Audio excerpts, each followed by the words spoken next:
Oh, my mic is on. Ha ha! I thought I'd muted it. Well, it shows you. Just shows you how professional I am. All right. How's everybody doing this morning? You can see that I've got bedhead because yeah, it's Saturday morning and it's a nice, relaxed Saturday morning, and um, I have yet to attend to my personal grooming, so you're just gonna have to deal with the coif as is this morning. So what is this Saturday art show about? Um, so last week I sort of looked at some prints that I had received. One from Trish Carden, who beautiful watercolor with of a tree man called Long Barrel.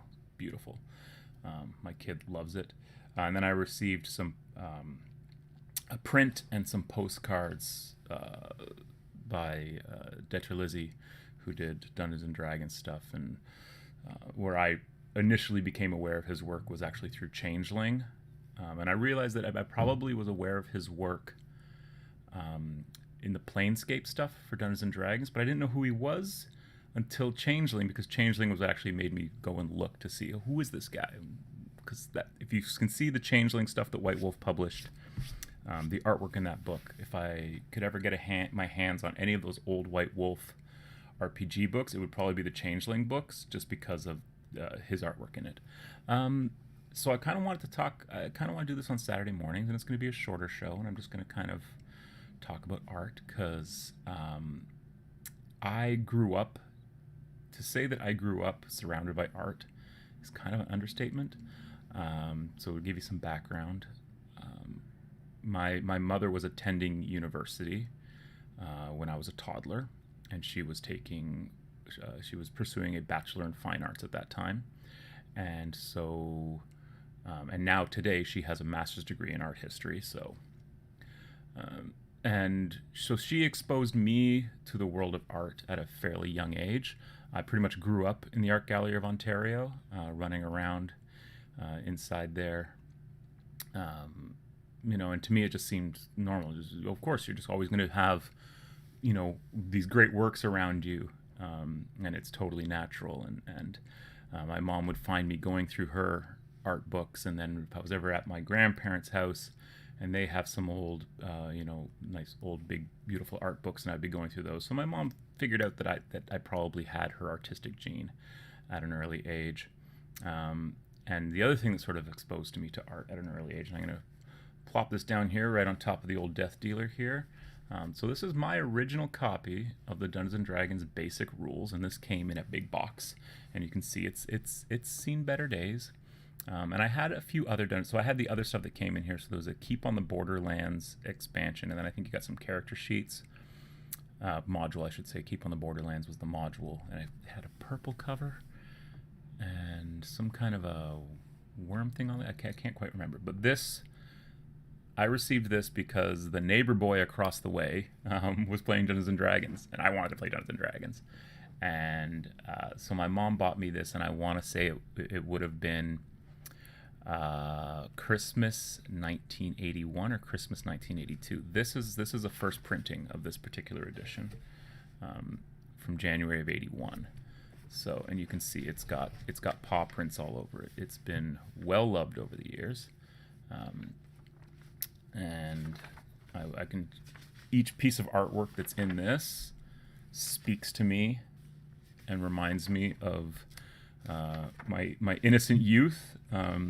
This one I especially enjoyed, but this one over here is one of my favorites because this fighting man, this fighter here is about to jack this goblin, and this guy doesn't seem to be care. And this guy, who's possibly a cleric or even a paladin, is like, probably shouldn't do that.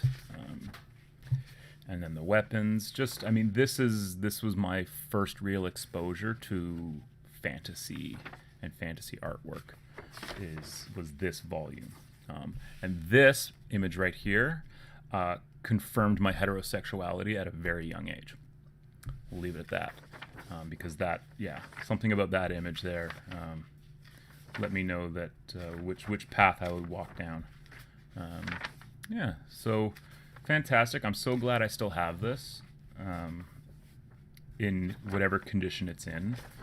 It's pretty much all Oh, look, Gen Con, America's premier game and trade show. Amazing. So, yeah, so what happened was that then my mother decided that, well, if this is something he's inclined to do, and she bought me sketchbooks and pencils and things like that, and just basically just encouraged me to pursue um, drawing and whatever. And I was never a good drawer, but I tried, and it wasn't my thing. The miniatures, though.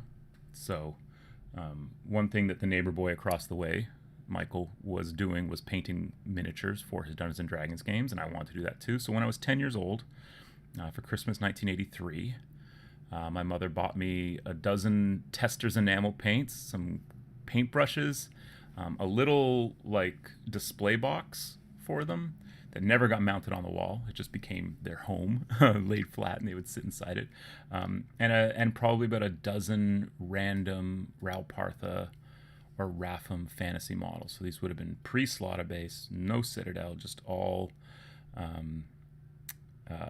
Rapham and Ralpartha, designed for Dungeons and Dragons, right? So I think I got a wizard, I got a fighter, like a barbarian, I got a guy in armor. I probably got a couple of monsters that may have been goblins. I can't quite remember exactly what I got in that initial thing, but that sort of sparked that in me. So further to being interested in art, and my mom essentially not wanting me to necessarily be going through her very nice art books all the time, looking for, because she had one art book, this big fat one of the Bayeux tapestry, and it was like all these really big close-up plates of the tapestry and stuff, and just amazing stuff. So around that time, she bought me a couple of books. So this one, and probably the most significant book in my art book collection in terms of getting me into not just art, but into mythology and into fantasy, and the parallels between mythology and fantasy, was this Castles by Alan Lee, written by David Day, designed and edited by David Larkin. And you can see right here, it says Merry Christmas 1984, Love Mummy, and that's my name there. So that was, I would have been 11 years old at that time, and she gave me this book, and the stories that are in this book, combined with the Alan Lee artwork. You know what I'm going to do? I'm just going to move my webcam off so you can see. There we go. So you can see the full image, and hopefully that looks decent.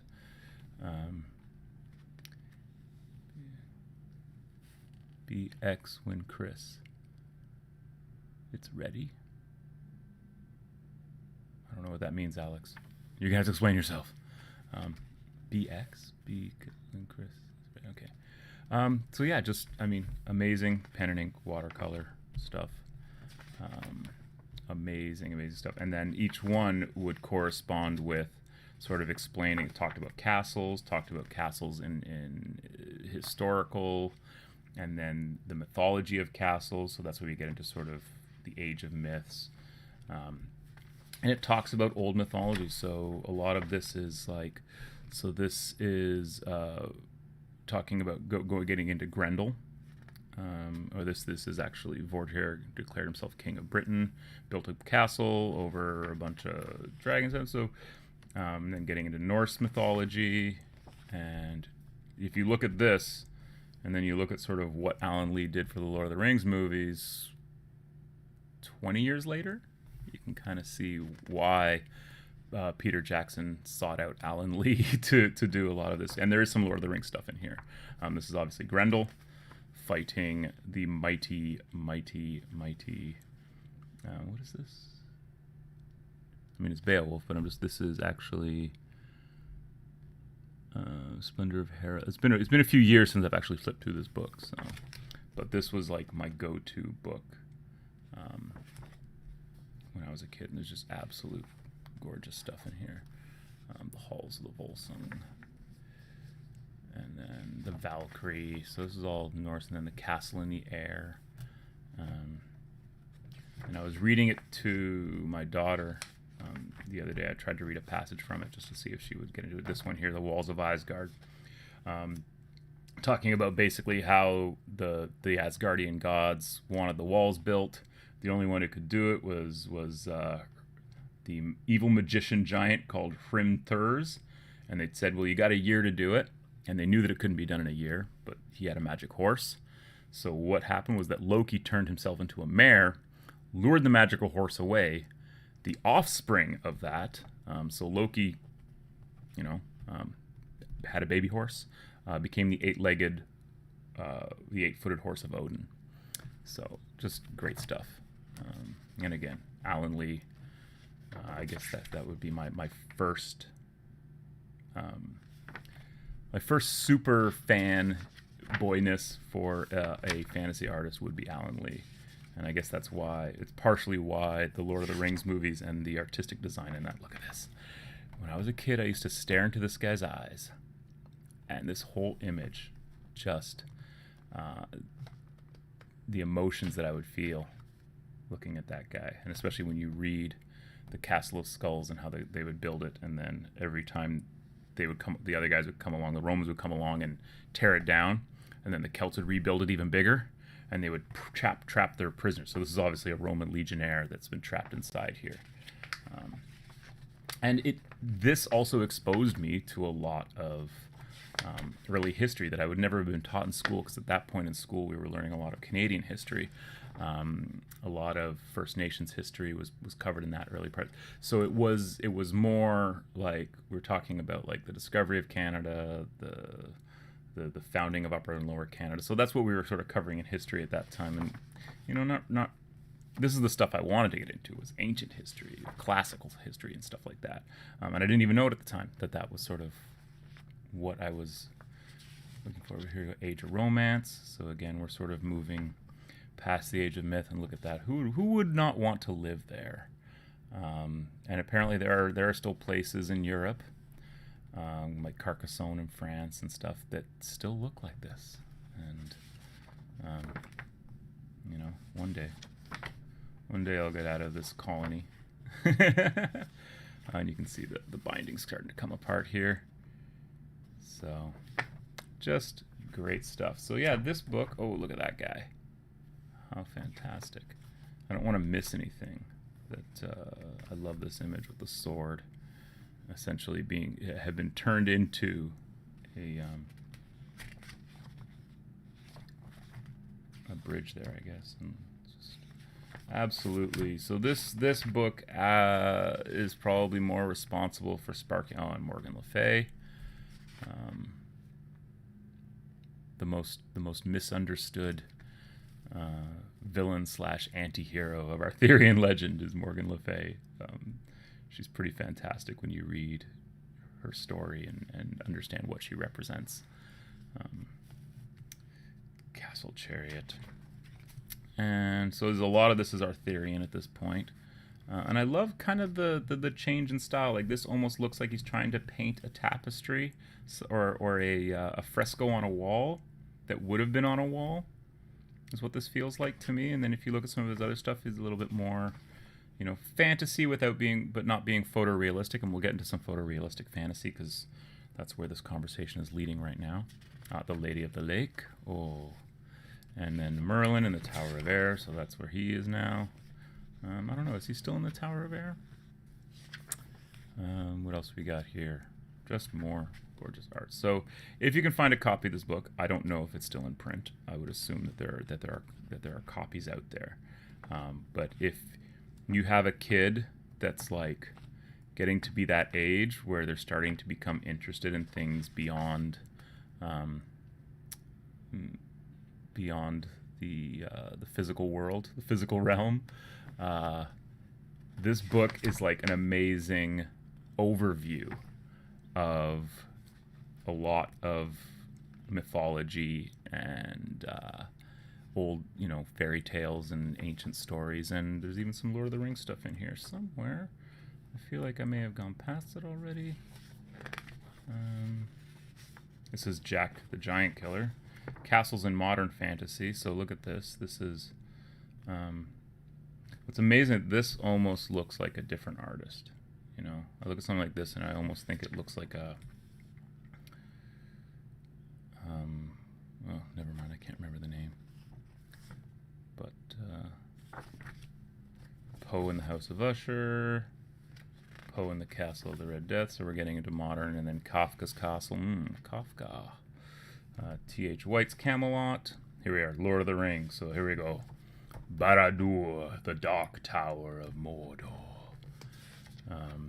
The most complex, fully realized, and extensive invented world of castle kingdoms in modern fantasy is certainly that of J.R.R. Tolkien and his monumental Lord of the Rings trilogy. Yeah, definitely. Hey, Elon, how's it going?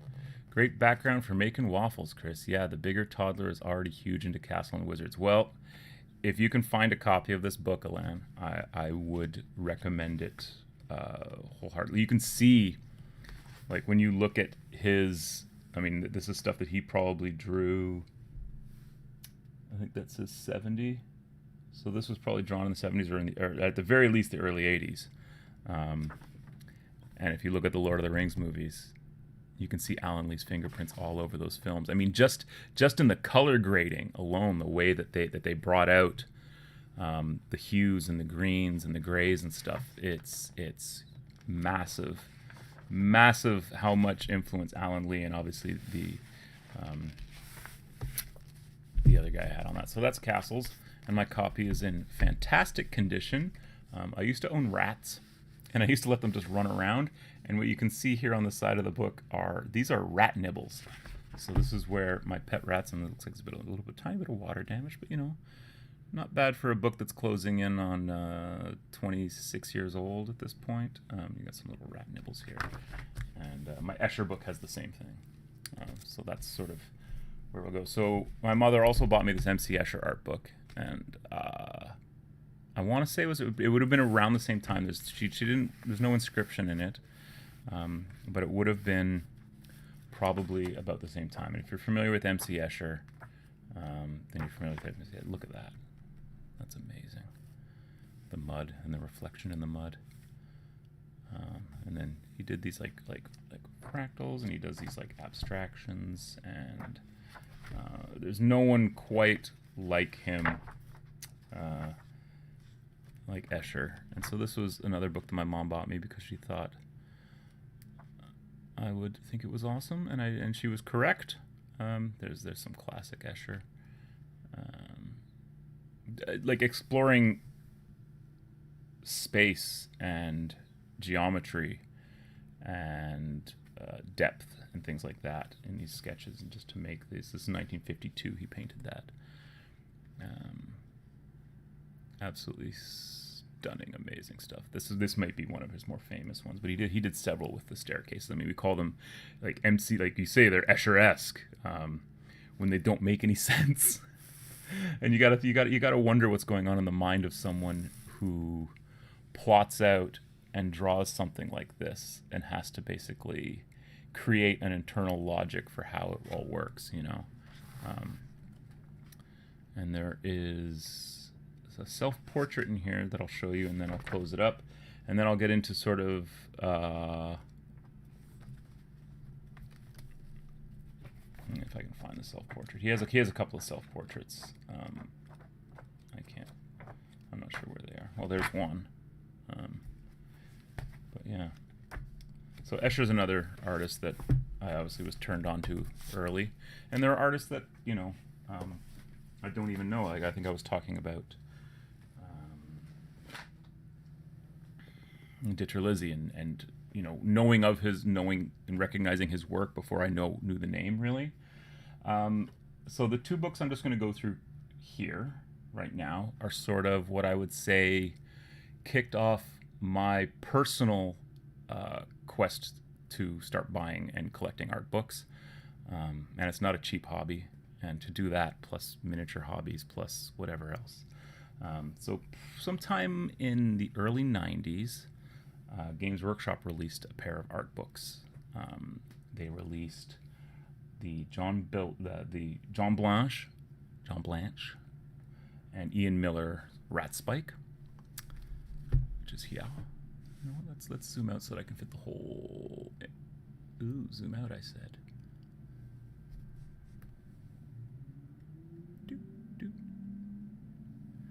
Audio is weird. Maybe it's just on this end. Anyone else having audio issues? Chicka. Is it How do you mean weird? Like it just sounds weird? It could be because I'm not talking. I'm talking down a bit because like my kid's in the other room doing her Japanese, and I don't want to disturb her. So if anyone else is having weird audio, let me know in the chat. I'm not really sure what I can do about it other than restart the stream. So here's Rat Spike. Sounds fine to me. Awesome. Thanks, John. So this could be on your end there, Jankmaster. Let's just go with that. And then the other one, which I actually bought first. So when I bought these, Games Workshop, I'm not sure what the list price for them. They were $29.95 US. So in Canada at that time, that probably would have made them close to $40 a piece. I'm not joking, man. Exchange rate Canadian US dollar at that time in the 90s, we were like hovering around like half a buck or something. So it could have even been double. When I bought these, however, the Games Workshop store down on Queen Street West in Toronto here had them on clearance, and I think they were $10 a piece. So I bought the Les Edwards one, took it home, read it. The next day I went back and bought Rat Spike, and I'm glad I did. And when we get to, I'm going to do Rat Spike last because I'm going to go through Les Edwards first because as many of you probably know, Les Edwards did the cover for Hero Quest, and they have recently brought out a new Hero Quest, and the cover of it, oh, isn't that fantastic? The cover of it is a direct homage to the original Les Edwards print, which is in here, and we'll get to it. But this is the guy, and when a lot of people think of realism in fantasy art, Les Edwards is certainly one of the names that comes up. But Les Edwards was a fairly successful commercial artist at the time, and he did more than just fantasy art, and we'll get to some of that in here. I actually did a book report on Les Edwards for grade 12 art when in high school, because we were supposed to choose an artist and write an essay and make some critiques of their work, and I can't remember which pictures of his I chose to do my critique on. But a lot of people were choosing artists. They were choosing famous artists. They were choosing, I'm going to do Van Gogh, or I'm going to do And I said, well, I'm going to do Les Edwards. And then my teacher was like, who the hell is Les Edwards? And I'm like, oh, he's a fantasy artist, and I've got one of his books. This is copyright 1989. So I would have bought this. Like I said, the GW store had them on clearance at that point for $10 a piece. So I'm thinking they may have been sitting on the shelf for a while. So I probably didn't buy this in 89. I probably bought this in 90. Here we go. Taiga. He's got the word nomad written on him. So yeah, Les Edwards. What can you say about this guy? List of color plates. And again, it was the only source that I had for my report and my critique was the write-up in here. So I basically just went through the write-up in here and had to rewrite in my own words. And there's the artist himself, and that looks like I think he did posters for that's the thing. Oh, and here we go. Here's a fantastic piece. The cover of Realm of Chaos, Lost in the Damned. So here's my copy. Has seen better days. But yeah, gorgeous stuff. And I think on the next page it shows some of his original concepts and how he came about to do this. Yeah, so you can kind of see them here. If you can get your hands on these, they go for a pretty penny these days on eBay. But you might still be able to find them out there somewhere. Used bookstores in Toronto, the issue there is that they tend to be picked through very, very thoroughly by people like me. And I've actually had much more success in finding things in visiting used bookstores outside the city. When I was down visiting my buddy Ash, down where he lives, we went to a used bookstore, and I walked out of there with a grocery bag of old novels. Because the lady was like, well, you fill a grocery bag and it's $20. And I was like, okay, I'll fill a grocery bag. And here we have the man, the legend himself, the archetype by which all barbarians are judged, the Cimmerian Conan. Yeah, they absolutely can. Jankmaster says those Legion of the Damned books can be considered an art book in its own right. Yes, and again, the if you look at the cast of characters that uh, the rogues gallery of artists that have work in those books from the time, it really speaks to how important and significant uh, the that art style was at the time and how influential it was on everything that came afterwards, right? So here we got more Conan. And this was on the cover of a White Dwarf at one point. I want to say, I'm just gonna off the top of my head, I'm gonna say White Dwarf 107. If anyone wants to prove me right or wrong on that, it might be a different image, but a lot of Les Edwards stuff was used on White Dwarf covers at the time. Conan the Raider. And then we've got some. This is the first Mayflower Book of Black Magic, the second, the third, and this just says H. So, again, like I said, and there we go. So, like I said, he was a fairly prolific and successful commercial artist, and so here you have probably his most famous piece, because it is the cover of the Hero Quest box set.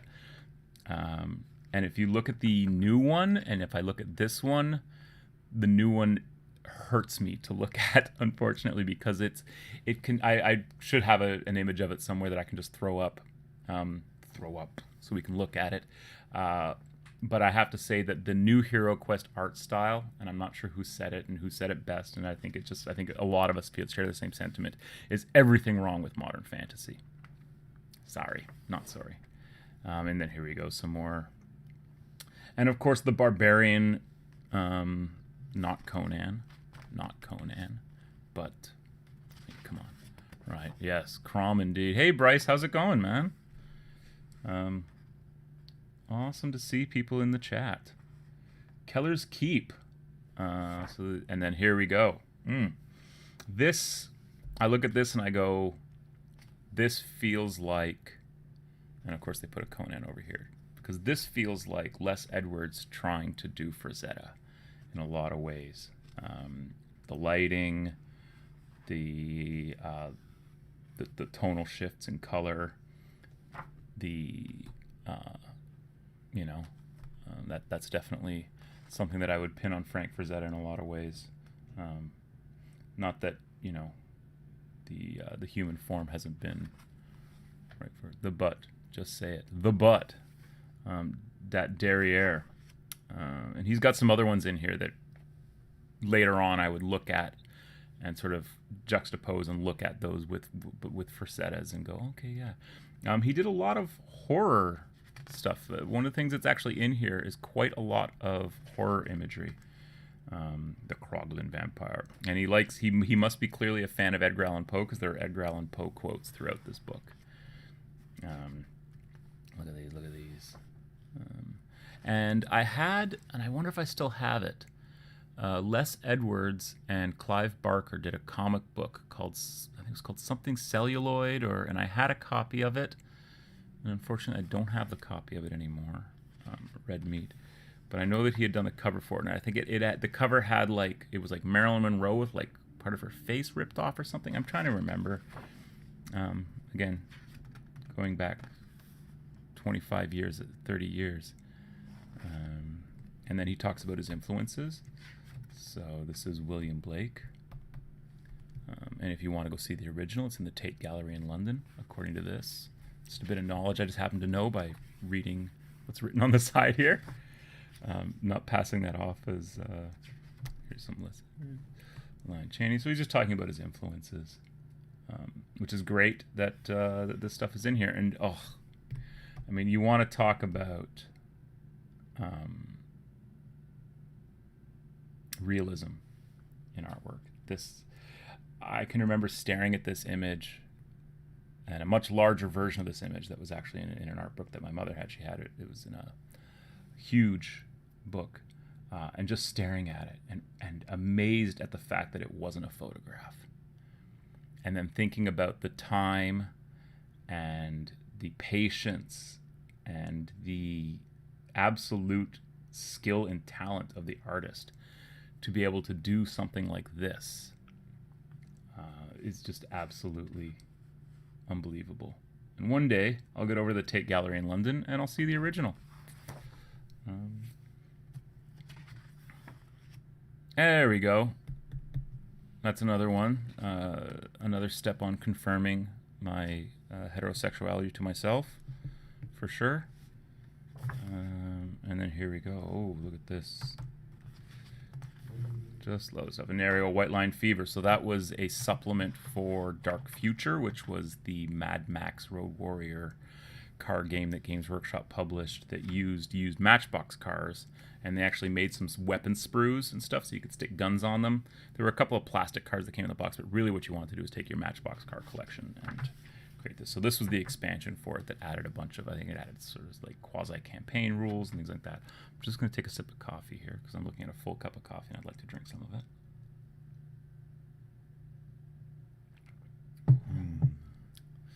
Waiter, I believe I ordered the small coffee. And here we go. So here is the cover for Dark Future. And it's got these like Le Mans style race cars for it. Fantastic stuff. They even made a range of models for it that were all like 10 millimeter. I know my buddy Nico and I had a bunch of it. And then here's some more Dark Future. Maybe that's the cover of Dark Future. And this part was a White Dwarf cover at one point. I know that. But I think that's the actual cover for Dark Future. And then this is Battle Cars. So there's a box that you could buy that came with the Battle Cars. And then Confrontation 40K. If anyone knows what Confrontation 40K is, it was the precursor to Necromunda. The rules for it were published in White Dwarf, and they made miniatures for it. They made brat gangs, they made tech gangs, they made like scavy gangs. So they had a bunch of different gangers in there. And I love this like Space Marine with Necromunda on his shoulder pad, and he's a blood drinker. You can see a little symbol up there in his shoulder pad. I'm just wondering, what is a blood drinker doing on Necromunda? Later on in the lore, they would establish that the Imperial Fists actually maintain a chapter house in the spire of Necromunda, and that is sort of talked about in the first version of Necromunda from 95. The new version, they explain why they're there, and why they're there is because one of the other hives got infested by orcs, so the Imperial Fist came in to clean out the orcs out of that hive. And the hive was just the hive was a write-off at that point because it was infested with orcs, right? So that establishes orcs on Necromunda. You paying attention there, Games Workshop? Ash wastes nomads. Let's bring back Gorka Morka and put it into Necromunda. Yeah, let's do that. But this was I'm assuming was going to be the cover for Confrontation 40K, but that game basically became Necromunda. But you could have played, if you had all the White Dwarfs, you could have played Confrontation right out of the White Dwarfs. You could have played the actual game. There's that. And then we get into some more commercial stuff that he did, that he would have done for various, oh, look at this. Desolation Road. Look at this robot with the rotor. And let me, you know what I'll do? I'll try and dim these lights a bit so that you guys, I don't know if that's better or worse for the glare. I should have spun the lights around and bounced them off the ceiling, as opposed to being this harsh. It's all work in progress, right? I'm gonna get some diffusion paper that I can put over to sort of diffuse the light a little bit. I think that might actually even help with painting because the directness of these lights, they're giant LED panels. You can see it on my face, right? When I sort of sit back, it sort of goes away, and then when I come back into the hot spot, you can see some good stuff here.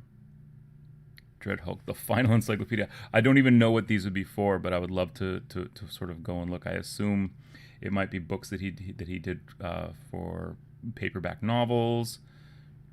Final I don't know. Brightness falls from the air. Love green space. I love this, and I love the yellow to green, and I love how this is like cutting into and pulling away. And then you've got these beautiful oranges and this fire coming out of the bottom of it as it tries to land on this red planet. And of course then you've got this guy who looks like he's halfway through metamorphosing into a lizard man. And then these guys with wings, like just your imagination and your mind kind of goes to all sorts of places when you see an image like that. H.G. Wells anthology, so at least we know what that was done for. And this says Mars up here, so I'm assuming this is all Red Planet stuff. End is a Hero. The Best of Frank Herbert, Volume 1. And if anyone can tell me which Frank Herbert story this image comes from, you get to score a fake internet point. And I'll give you a hint. Here it says EVA 4, which I'm sure is the Extravehicular Activity 4. But I actually don't know. So I may look into that. We've got some more horror over here. Doomflight, and this kind of reminds me of there's a JAL airplane in the back. I never even noticed that. Japan Airlines. I was going to say this reminds me of the sequence in the Heavy Metal movie with the World War II bomber that the Lochnar flies past, and suddenly everyone turns into undead because, hey man, it's my Lochnar. Get your own Lochnar. Country of the Dead, amazing. I love these staring eyes out of the skull. Terrifying stuff. Alien landscapes, hot favorite. There's like some devils here doing the devil's work. And then over here, Messenger of Zvatsu. So this is like Zuvatsu. So this is some real sword and sorcery looking stuff here. But again, you've also got a mysterious planet up here that I'm not sure how well that kind of shows through. The Bishop's Heir. You know what? I don't think I ever noticed that there is a headpiece on that helmet before. A little lion. I either noticed or I've forgotten. And then here we go. So, classic rock. I don't know what that is, but this is one of the images that when I talk about how he was a successful commercial artist as well. Schlesinger Gold. So this is an ad campaign for tennis rackets that he did. And obviously they wanted it to look like sort of a Lady of the Lake emerging. And give me 1 second. Sorry, someone is banging on.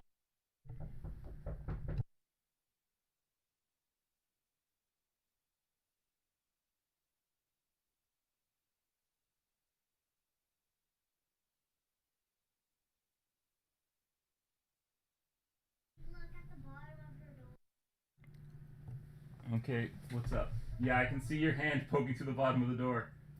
Okay, I'm gonna be done in a few minutes. Okay. That's my kid. So here we go. So here's the Crypt of the Sorcerer.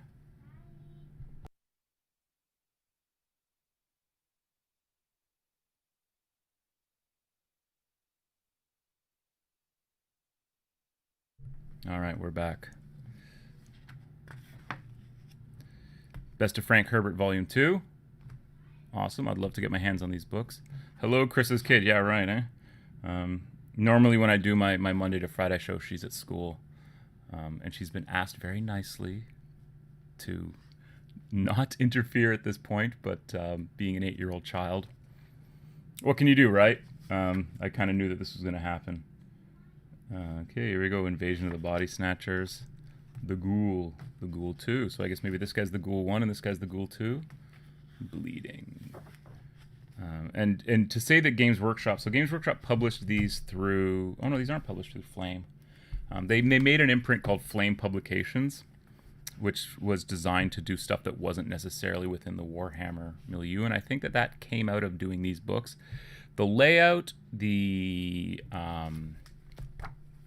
stuff, the introduction, the write-ups in the book, absolutely fantastic stuff. Games Workshop would obviously go on to publish a lot more art books, and we'll get to those because I have a lot of them. Not all of them, but a lot of the art books that they published over the years, and generally they're more focused on Warhammer. 1 second.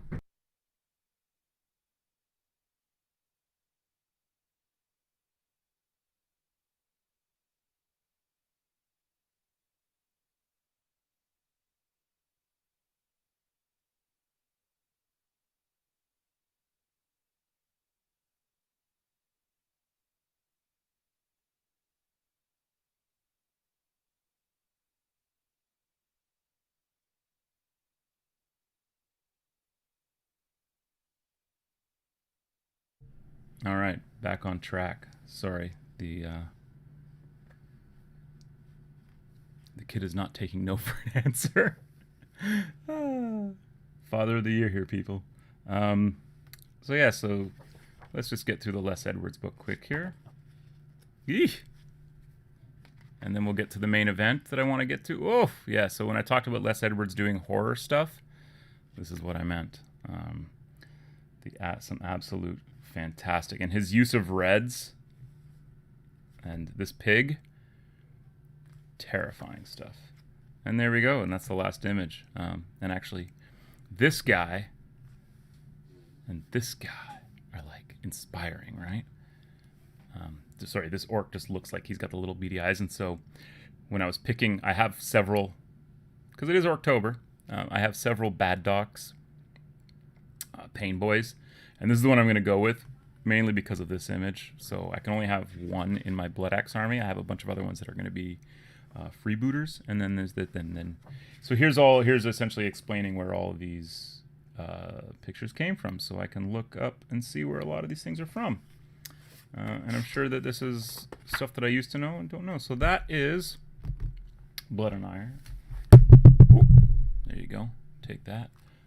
So before we get into Rat Spike, I'm just going to quickly go through the chat here. Crom.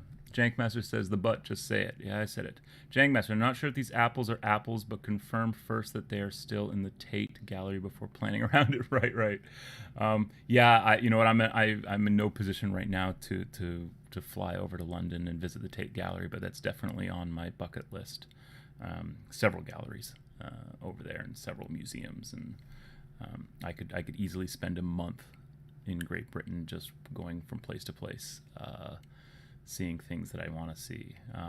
Jankmaster says, I did a report once for school for an image that was supposed to be in a local gallery. Sadly, they made the rounds and it was no longer in Gallery X, so I was busted. The NASA Joe, hey, I don't think I've ever seen you in the... I love this Boomer Hammer art. Boomer Hammer. Fantastic. I'm not a boomer. My mother's a boomer. I guess you could say that the artists that I'm looking at were boomers, though. That's probably accurate. I was supposed to observe first. This is post-boomer, more Gen X. Well, it depends who the artist is, right? Hello, Chris's kid. Yeah. Alex, Jank, don't forget kids these days call themselves Zoomers and everyone older than like 25 boomers. I thought it was just the memes. Dude, life is memes now. Welcome to postmodern society where everything is a meme. Right? That's I think that was kind of the entire concept of the postmodernist theory is that we move backwards towards the idea of everything's been done, so now everything we do is parody and commentary on what's been done, and we move into almost mythologized ideology of how we see the world, right? Not to get too deep into postmodern art theory, but I fucking hate postmodern art. Anyways, oh, and look at this. My copy of Rat Spike is signed by John Blanche. I was not present when he signed it. I still have yet to meet him. My buddy Ash, who was working for Games Workshop at the time that John was over here doing a games day, took my copy and his copy of Rat Spike and got John to sign them for us. So fantastic. Thank you to Ash for getting John to sign my book. I still need to get Ian Miller's signature, so maybe one day, I don't know when, I'll be able to get Ian Miller to sign it. Ash, never heard of her. Yeah, I know, right? So this is December. So this one was this one? This one was public. They both essentially were released at the exact same time, 89. I remember them coming out. I remember them being promoted in White Dwarf, and then here we have the two artists themselves. And I think when I get to the image, I will recount the fun story that Ash told me about John Blanche and Ian Miller, and the story that John Blanche told Ash at the dinner that they were having. And then here we have the Jabberwocky. Should I do the Jabberwocky for you? I gotta stretch out the old jaw here and do my own version of the Jabberwocky, and it probably won't be very good, but I'll re-record it one day because this is one of my favorite poems. The old Lou Carroll joint, the Jabberwocky. 'Twas brilling, and the slithy toves did gyre and gimble in the wabe, and mimsy were the borogroves, and the mom's wraths outgrabe. Beware the Jabberwock, my son, the jaws that bite, the claws that catch. Beware the Jubjub bird, and shun the frumulous Bandersnatch. He took his vorpal sword in hand. Long time the manoxum foe he sought. So rested he by the tum-tum tree, and stood a while in thought. And as in uffish thought he stood, the Jabberwock with eyes of flame came whiffling through the tungly wood, and burbled as it came. 1, 2, 1, 2, and through the vorpal blade went snicker-snack. He left it dead, and with its head he went galomping back. And hast thou slain the Jabberwock? Come to my arms, my beamish boy. O frabless day, callooh callay, he chortled in his joy. Poetry doesn't get much better than that, eh? So here we go. So we're starting with John Blanche, and this is Titans. So this was the cover of the Titanicus box, or this was the cover of the box of Titans you could buy. Either way, it's one of those. And then here's some write-up to John Blanche, and then his amazing pen and ink stuff. Absolutely love this. And just the amount of detail. And I think that when you look at sort of, here's some John Blanche miniatures, and I'll take a hot take on this for a second. But when you look at John Blanche's artwork that's done in this style, and you look at the stuff that he did around 3rd edition, a lot of people criticize it for being lazy and sloppy and not being up to his standards. And from what I've understand, he may sort of feel the same way, but I think an artist should be proud of all their work regardless. But if you think of the prolific nature and the amount of artwork that he was outputting at that time, you know what? You would like Clive Barker's horror art, check out the books of Blood Cover. I will go and get my Clive Barker books that are signed. Not right now. Up on my shelf up here, I have a copy of Great and Secret Show that he signed. And I have Clive Barker Illustrator, which is a art book that Clive Barker did because I collect art books that he's also signed. But they're not here today. It would require me to stand up, and I'm just not going to do that right now because we're talking about John Blanche. So I love this style, and even the stuff. I wish I had my 3rd edition 40K book here, or even my 2nd edition 40K book to sort of look at the scribbly style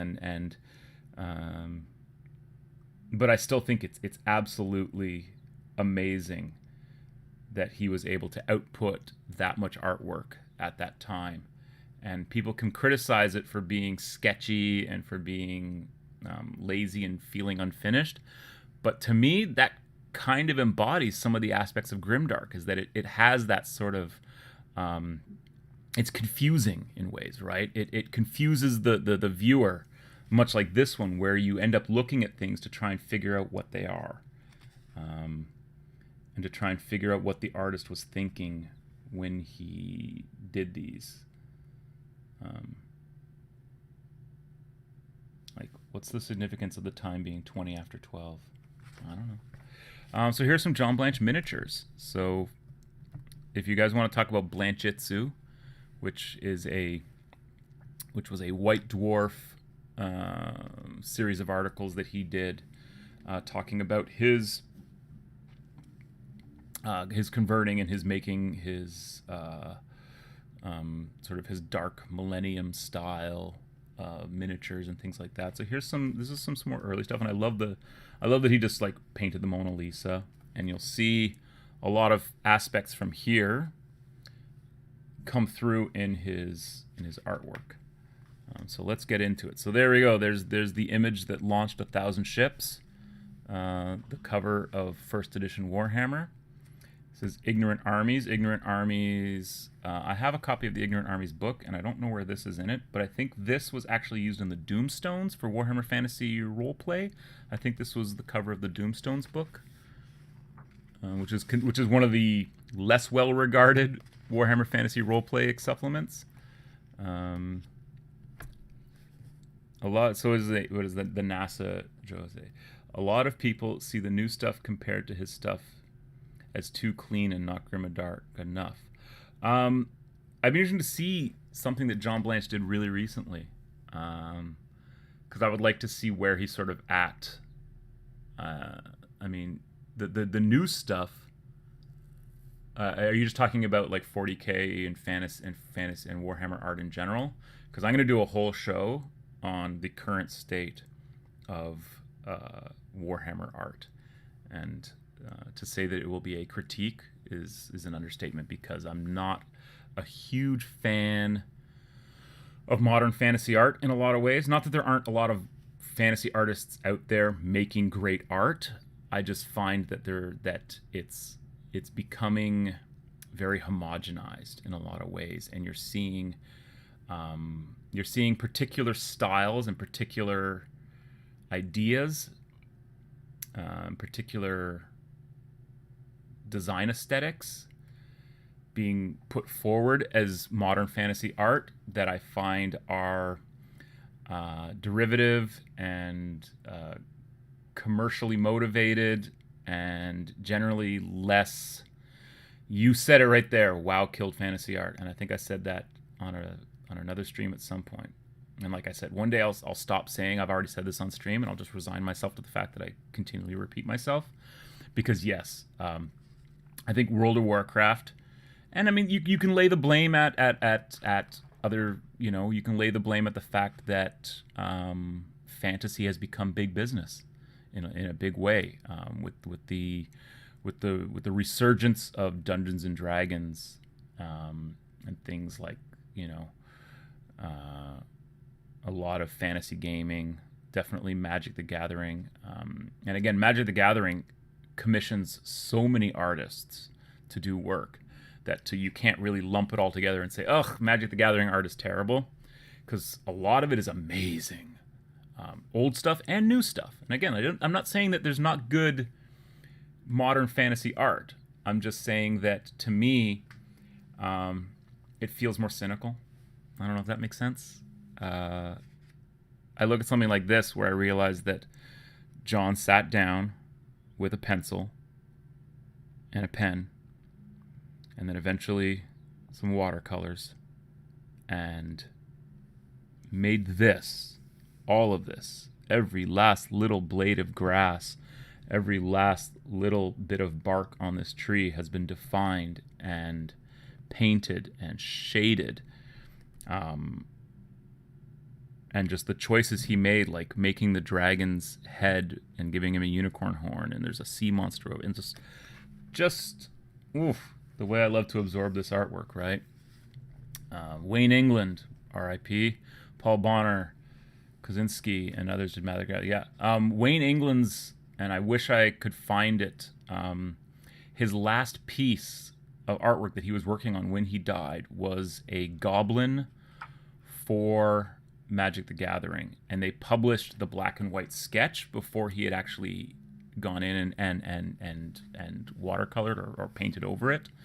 And so I had a game mat, and I have a feeling it's downstairs in storage for it, because I bought the game mat that had that sketch on it so that I would have a copy of that piece, much like I bought this so that I would have a copy of Death Dealer. And one day, when I'm rich and famous, I'll just buy the original Death Dealer. I'm sure it's a reasonable price. I was looking today at Paul Bonner's website for his artwork.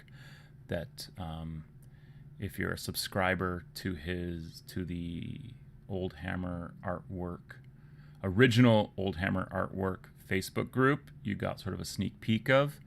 But he's selling off a lot of his old stuff, and he's asking reason like artists money for it, and I'm really happy about that, because someone like him should be paid well for his work. So a lot of those sketches that he did for Rogue Trader, Warhammer Fantasy, you know, and I mean, we're talking like 6,000 pounds, British pounds. So absolutely. So it's the players, not the games. So here we go. So let's just go through some more here. So here we have a barbarian. I'm not sure which barbarian he's talking about, but we all know who the barbarian is, right? The ice unicorn. Gorgeous stuff. And then this, so a lot of this stuff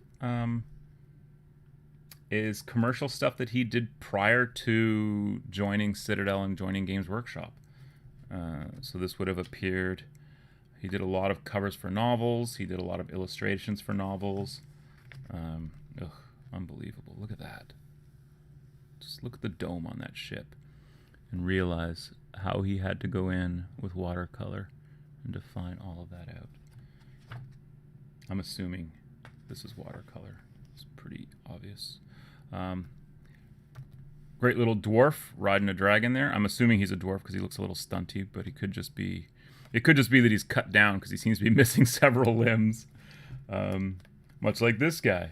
And that is a theme in a lot of John Blanche is guys missing limbs. His Battle of Five Armies is fantastic, and you can buy a print of this off of his website, like an archivist print of this, and I think it's about 150 pounds, and I'm strongly considering it. It would be a quite large canvas too, a couple feet across, I think. And this is one of my favorite John Blanches. When I think Old Hammer, when I think of what Warhammer is, this is kind of the image that I get. And one thing I like is that I will give Age of Sigmar props for, is that they've really tried to maintain a lot of the more fantastical aspects of Warhammer in the newer version, and not just because there are dwarfs with flying boats, but there's other things in it that because Warhammer, a lot of people say Warhammer is low fantasy, and to a certain extent it is, but I think Warhammer rides this fine line between like the hellscape of space between low fantasy and high fantasy, that like in between area, that's Warhammer, right? That's chaos. That's because chaos is a high concept fantasy, really, and the empire, the peasantry, and the people living in the muck of this world is more of a low fantasy. So you're like the viewer, the person experiencing Warhammer, like being someone who was born into the empire and raised in the empire. Your life until you get outside your city gates is pretty much low fantasy. But once you get out into the wilderness, who knows, right? You're going to see flying boats. So here we have some more fantastic work. And just to make a note of the Evil Sun, because it's one of my favorite images. I believe this is the first time he painted it. I think he mentions that in here. I seem to recall reading that somewhere. So here we have some more pen and ink. Some more pen and ink, probably some charcoal and whatever. I'm not really sure. And then look at these little things. I think these appeared in the fantasy roleplay book. Great little things. He's got a thing for Mona Lisa. Can't say as I blame him. And then the great city of Nuln.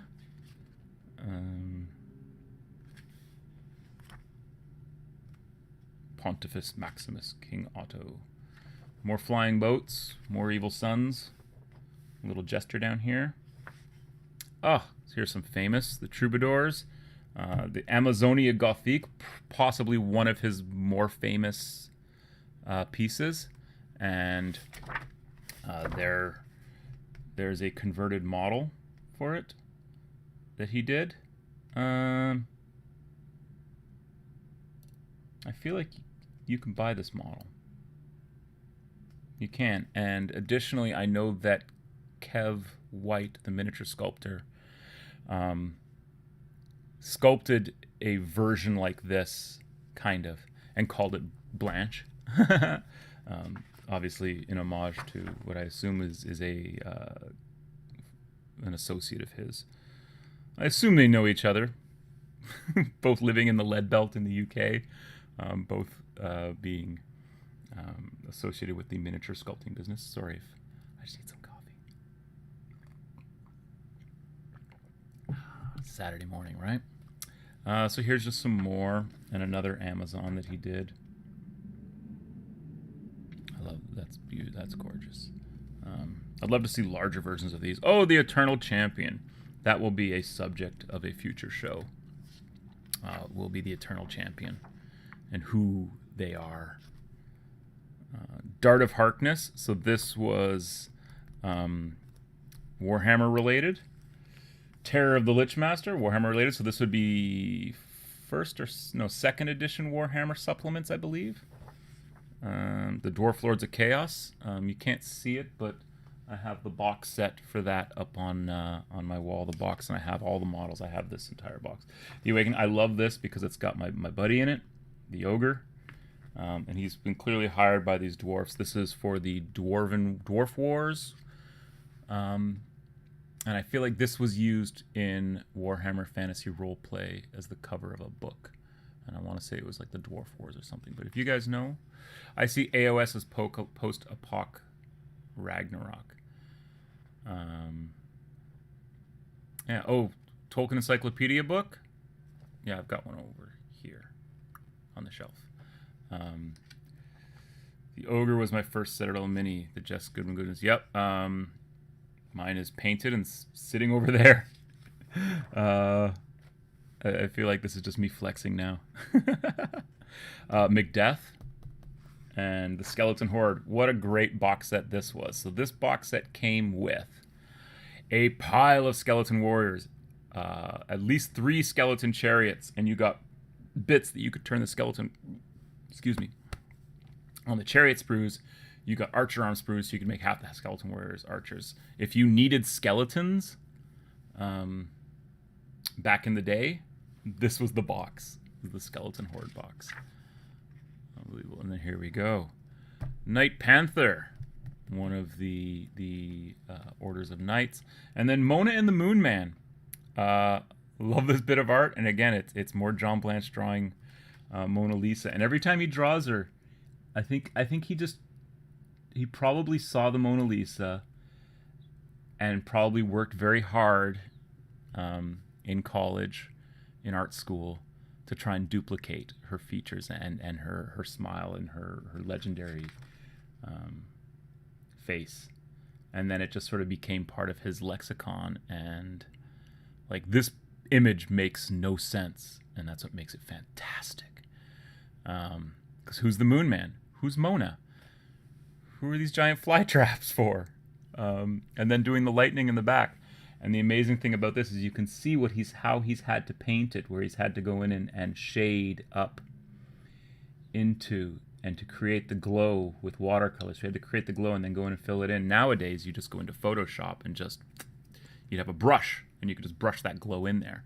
But if you look here, you can see even where the spots of water, where he's gone in and dabbed with his brush to try and manage the amount of glow coming off the lightning.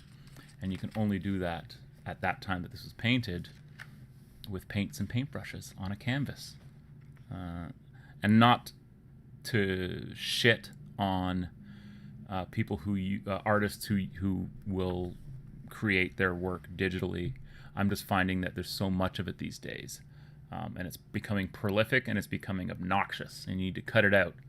Let's get back to painting on canvas with oils and watercolors and whatnots, right? You should come away from a painting session with filthy hands and paint on your clothes, right? Maybe not. Maybe I'm just being too romantic, whatever. You shouldn't, finish a masterpiece by putting down your tablet, right? And your stilo or your stylus. Ogre's Tower. And there's our little... If you don't know, the evil sun is an ogre. It's an ogre face. And now they say it's one of the representations of Gorka Morka, or, whatever. Again, it's much better to not know. again, more flying boats, floating islands. Like this is sort of what Age of Sigmar is trying to do now. You know, you've got like the floating islands and everything is magical, and there's nothing really in Age of Sigmar feels mundane. And when Age of Sigmar first came out, that was my biggest criticism after reading the first Age of Sigmar rulebook and reading the lore in it, was that I couldn't see where the little people were, right? Where's the peasantry? Where are the people who just want to get up and have to farm the master's land all day for the privilege of living on it? Where are those people, right? In Age of Sigmar, everyone seems like they're, you know, they've got the full-on panoply of grimdark going. So here's a fantastic one, and I want to show it to you. I'm just going to lower it down here so you can see sort of, and again, one of the other things that I will say is a criticism of modern fantasy art, and not to turn this episode into a criticism of modern fantasy art. But there's no errors in it. There's no mistakes. You can't see where the painter fucked up, and whether it was deliberate or not. Like there are parts up here where it looks like he got a water stain on the canvas, and just left it. You know, you can see here where there's like a drip. You can't see because of the reflection, but there's like a drip here, and here's the water stain, and here's some, you know, and they just add to the tenor and tone of the picture overall. And I love seeing that sort of stuff. I think, when I was, going to the art gallery, I love getting in and looking as close as possible so that I can see the master's brush strokes. I can see how he pushed the oil around the canvas and how he blended the different oil paints together to create, an effect, to create an image. And then you step back from that. And that's what one of my favorite things to do is go to the art gallery and get it real close and then back away slowly and see the whole picture emerge from those brush strokes, right? I don't know. I was talking with, chatting online with the guy who runs who's running the auction site and selling Paul Bonner stuff, and I was saying, how jealous I am of him, the fact that he's holding these originals, right? Because on original pen and ink, you can see the impressions in the paper, right? So you can see where the artist pressed hard and where the artist used light strokes and things like that, and you get much more of looking at an original compared to a print. It's so much more of an experience, right? Not that this isn't fantastic, and just to look at art in general is a fantastic thing to do. It stimulates the mind and gets you. This is why it's perfect for Saturday morning, right? But original artwork, man. So here we just have some more, and then what I would say is for sure a very, very grim, dark bit of artwork here. Absolutely lovely. Across the sticks, edge of the abyss. I'm just going to flip through these for you guys. Here we go. Here's some more Confrontation 40K. So I look at this and I wonder, because of the size and format of it, I wonder if this was going to be the box cover for when they did the game for it. It's entirely possible that was what this was intended to be. And maybe I'll look in the back and see what the artist's notes on this particular image are. But you can see, so this is the tech gang, and they've got the spiders, the Necromundan spiders on them. And then here is a brat gang. So the brats are basically the nobles who come down from up high. And when they released Necromunda, they came down as spires.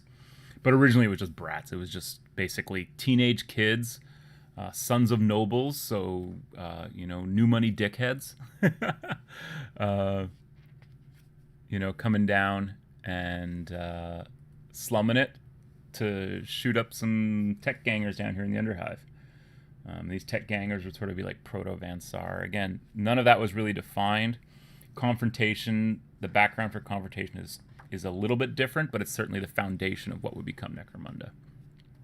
Adeptus Mechanicus, another amazing piece. Sorry about the glare. I will try my best. And then some good stuff here. And oh, yes, the cover of the Terminator box set for Space Marines. My buddy Nico had this box set, And at that time, our miniature collection was almost communal because we were young. And whenever we had money, we'd go down and we'd buy some miniatures. And then we'd come back and we'd sort of divvy them. We'd be like, okay, well, I'll paint these guys and you paint those guys. And then I would go and buy a box and I'd be like, okay, you paint these guys and I'll paint these guys. Do you have any of the Citadel Confrontation models? I had a whole bunch of tech gangers at one point. So I did.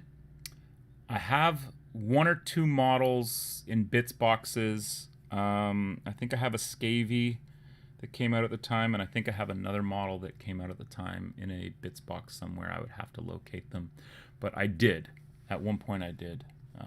Lost to time. So, again, and these Terminators, you got the Captain, you got the Librarian, and then you got a bunch of guys, and you basically got all the weapons. You got the Assault Cannon and the Heavy Flamer, so you could alternate out and have a full squad of guys. Good stuff. Oh, Gene Stealer cults. Amazing stuff. The Gene Stealer cult prayer to Khorne. Shall I read it? Why not, right? So this is Gene Stealers worshipping Khorne. The blood and loyalty of those who follow us, skulls for the Skull Lord. The souls of those who stand against us, blood for the Blood God. The shades of our brothers who fall behind us, skulls for the Skull Lord. The lives of our children who come after us, blood for the Blood God. All those we pledge to Khorne, our Lord. I don't know. I get worried reading something like that something might appear and decapitate me or something. I don't know. We are Legion, the Kindred. Nice stuff. Some Treasure Island, Robert Louis Stevenson. Nice. So that's John Blanche. So now we'll get into Ian Miller. So again, if there were two artists that you could look at having contributed the most to, say, this book, well, there's Adrian Smith. Is this an Adrian Smith? Adrian Smith. That's not an Ian Miller. That is Stephen Tappan. One thing I love about this is that at this point they were crediting artists right beside the images. We'll go through these books another day. But definitely Ian Miller had a massive... Actually, I think there's more Ian Miller in Slaves to Darkness than there is in Realm of Chaos. Because Miller is so ubiquitous in this book. Literally, I just opened to any random page, and I believe all of this is Miller. These little insignia in the corner might be Blanche, but they might just be Miller, that Miller just did. So he did all the bordering, and I just opened to a random page, and there are... so that's an Ian Miller. That is not. I want to say, is that Rodney Matthews? No. I don't know who that is. It's a little Chaos Star. So I can go to the very beginning of the book, and I can look, because what they did in this book was instead of giving them names, they've all got icons. That's a John Blanche. Mother, how did I not see that? I almost dropped the MF bomb there. So open to a random page, you've got an Ian Miller on one panel and a John Blanche on another. So if there's two artists that are utterly and totally entrenched in the realm of chaos, it's these two. I don't think there's anyone that is more responsible for defining what the realm of chaos is in images than those two. Obviously, when you get into writing and whatnot. Ian Miller's work is by far my favorite. Well, guess what? We're getting into it here. So here we go. Boom! The Vomit Hounds. What a great piece of art, eh? Just looking at that, all I can think is, I wouldn't want to be one of these poor little souls. So I'm assuming that these may be the souls of people that bound for hell, and you pass through backwards through the bowels of a vomit hound, and they just puke you out into hell. Spring's Bane, amazing. Good stuff, Ian Miller. And yeah, if you like Ian Miller and you like this absolute pure warp energy that exudes out of a lot of his work. Very famous trees. I'm sure that will come up again later, and that will come up in the story that I'm going to tell you that John Blanche, or that my friend Ash relayed to me in his communication with him. This is an interesting one, because this is 1975. So this is really what you're looking at as an artist discovering their style, right? An artist figuring out what their art is going to be. And this is also a hilarious picture, because you've got like a little imp butcher demon, but he's also got a halo, and he's decapitated this cow, and he's clearly prepared for this sort of work. Yeah, and it's called an angel butcher. Just what a weird little thing. And then we get into so Terror of the Lich Master, a fairly famous piece. Santa Chaos. Oh, that's amazing. And you can see here's some of his sketch work for it. So you can see sketch, sketch, sketch, and then make art. And again, one of the things I like about the Miller section in here is that it does show a lot of his how he arrives at this, right? Is this. I'm so glad I'm right now seeing this. Fantastic. The Watcha. The Horde. Edward Hoghead. I don't even know what to say about this stuff. Look at the eyes on this little fella here. Unbelievable. And then this guy riding like a weird fish thing. Like, I can't think of anyone who exemplifies chaos better in their artwork, really. I mean, than these two. And I don't know who is better at it. I'd say Ian Miller is more infused with warp energy, and John Blanche is more infused with the grimdark fanatical zeal that comes out of a lot of his artwork. The Emperor Starship, amazing. So I'm assuming this was possibly done for Games Workshop. And then this is a Champion of Corn. So this is a very not famous piece, but a very well-known piece that appears in the Realm of Chaos in the Slaves to Darkness book. And here we have some more stuff. This is all from Slaves to Darkness, or from Lost and the Damned. I think most of this is in Slaves to Darkness, a lot of this. And it's like, I love looking at. So this would be an Empire City. And this would be an Empire City. And this would be what happens when the Chaos Gods show up. Things get wacky. So the Tree of Souls. So here we are. We're at the picture that I'll tell you the funny image. That I'll tell you the funny thing about. So my buddy Ash, who was talking to John Blanche, getting him to sign the books and talking about the artwork to him, brought up this one. It says, "Oh, the Tree of Souls is like, it's one of my favorite pieces of yours, and or one of my favorite pieces of Ian's." And John Blanche's son was there at the time, and John turns to his son and goes, "Oh, you know that one? That's the one above the mantelpiece in our living room."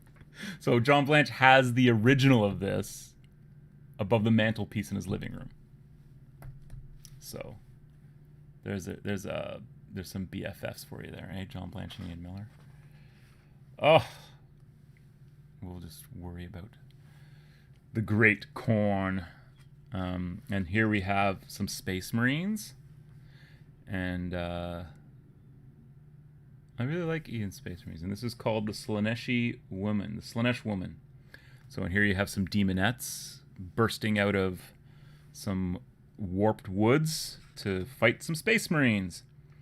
And this guy looks like he's somewhere in between, like he's not really impressed with what's going on. And these Space Marines look like they are in trouble. So here you have some color stuff. More fantastic work by the man. And some more stuff. This is just called Winter. I love these tree men. Amazing, amazing, amazing. I wonder if you can even hear me. I'm talking so... Yes, the windmill one is the best. And then... I mean, there's so many artists, Jankmaster, that you can mention, and I don't want to... I'm not leaving anyone out by heaping praise onto and giving Blanche and Miller credit, because there's so many artists that deserve to be recognized for their contributions, and deserve to be recognized for their art. The East Rift, I like this. The Iron Gate.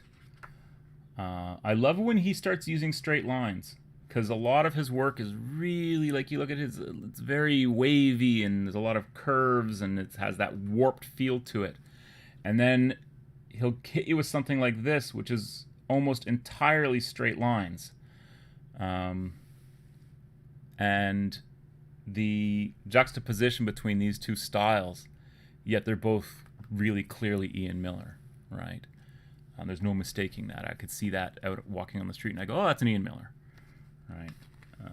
Whereas this is totally unmistakable. But at the same time, it's the curve, the warped nature. And you could see this being warped too. You could feel something pulling at it and causing it to warp. But at the same time, it's maintaining its rigidity as it's being pulled out of the side of this, right? And here we go. Speaking of geometry, here's some more straight lines. Absolutely fantastic stuff. And I think the Ian Miller section in here, as much as I love John Blanche, I think the Ian Miller section's cooler because it has a lot of the sketch work in it. And again, we can sort of see the artist process, whereas in the John Blanche section, we're really seeing finished pieces for the most part. And here we go. Here's some stuff from that Tolkien bestiary you guys are talking about. The Battle of Pelennor Fields, the Battle of the Hornburg. Amazing. And again, they're so small here. It behooves me to seek out. I know that Ian Miller has a larger format book. I think you can get it on Amazon, but one day. I have enough art books for now. Just great stuff. And we're getting near the end here. Here we go. Here's another iconic piece, Chaos Knight. I'm pretty sure that is somewhere in the first 100 pages of Slaves to Darkness. And then we have some non-Warhammer related stuff finishing us out here. Pig sticking. Great. Great stuff. And another thing I like is that he tends to do pieces that are almost complement each other, that are almost feel like they're part of the same series. So we've got crimes and weaknesses. So we've got these two pig sticking images, which are just, they look like they're companion pieces. If you were to buy them, I'd buy them both and put them on either side of something. Here we have some 40K artwork. And look at this thing. What is this? It's some kind of like stock tank. And of course the Marines once again. And here's a interesting thing. Let's go back a few pages just because I thought this. I realize now. I'm gonna go back and find that here. So here we've got some Marines on the side here, and they're firing off in that direction. We've got a face of a guy down here who seems to not be too down with what's going on. It almost looks like he is coming under the sway of Slaanesh as they are emerging from the woods, because he's got or maybe he's just one of them, who knows. But then we'll flip back over to this one, and he's almost got the same sort of layout. He's got the Marines here firing off there. He's got a guy down here who's just totally not having it. And then you've got the enemy emerging from here, while they're emerging from the darkness. And these Marines are like, oh, we probably should kill those things. And then over here, same sort of thing. He's moved sort of the guy who's not having it over here. And now it looks like we've got some orcs coming out there. Good stuff. Fantastic. And I love how this has sort of been laid over. Another image. And then we've got the aftermath, right? Which is you've got the orc's head on a pike and a lone Marine walking away. Story of my life, man. And here is a iconic image. And if you know what sort of inspired that, we're talking some Len Riefenstahl here, some Triumph of the Will, which were Nazi propaganda films. So if you ever want to know what side of the fence the Imperium sits on, that is a propaganda image there for sure. The legions. 10,000 legions of Saduka! But Space Marines. 10,000 legions of Astartes. Could you imagine if there were 10,000 legions of Astartes? Man, Tyranids wouldn't stand a chance. Good thing there's only 20 legions of Astartes. Well, 18. The Imperium. So here we go. So here we're getting into some good 40, or this is some good 40k. And I love this. I was going to buy a print of this. This is the same image duplicated 4 times, but it's absolutely amazing. And it's just a Space Marine getting blown to pieces. And I was going to buy a print, and I think the print is about, I think it said it was about 8.5 by 11. I'm trying to remember how much it was. I feel like it was like around like 70 pounds or something, though. Which would be like almost $150 Canadian-ish. So I don't need an Ian Miller print right now. One day when I'm rich and famous, I'll just buy some originals, right? And then there we go. There we have the 2 artists themselves again at the end. And that is Rat Spike. So, and I like the image that they did for Rat Spike because you've got John Blanche's angry red ogre face, the evil sun, and then you've got Ian Miller's Tree of Chaos, Tree of Life behind it there. So that would be something to, if I could find a large version of it. I'd get that tattooed on me somewhere. I have thought often about getting an evil sun tattoo. So yeah, so that's the art show for today. We're closing in on an hour and a half. I hope you enjoyed it, me going through some art books. I'm going to do this every Saturday. And I've got enough art books that I could probably do this every Saturday for quite a while. You know, and we can get into other stuff too. And I'd love to hear you guys, your guys' feedback on this Saturday show, because I want this to sort of just be this, more or less. I'm not going to be painting on Saturday on stream. I've got to do some painting tonight to get things prepped for Monday. So yeah, I hope you guys enjoyed that. And I hope that you will join me next Saturday. And I hope you guys will join me Monday to Friday. Right now I'm streaming noon until about 2 p.m. So I'm doing about 2 hours Monday to Friday, Eastern Standard Time. So that's noon. So it'd be about 6 p.m. in the UK. It'd be about 9 a.m. on the West Coast. And it's noon on the East Coast. So join me Monday to Friday while I paint and basically do more of this, just yelling at the camera about stuff. Yeah. So let's take a look at what's going on in the chat, and then we'll close this out after. The windmill one is the best. I can't pick a favorite. It's not possible. Yeah, so it's my kid is back, so I may just wrap up the show now because she's banging on the door again. I don't think she's going to take no for an answer this time. So it'll be just a minute, sweetie. Okay? I'm just saying goodbye to everybody. Please don't bang on the door. All right, so that's it. Christian signing off for the Eternal Chronicles. Jankmaster says good stuff. We'll leave it at good stuff. Bye.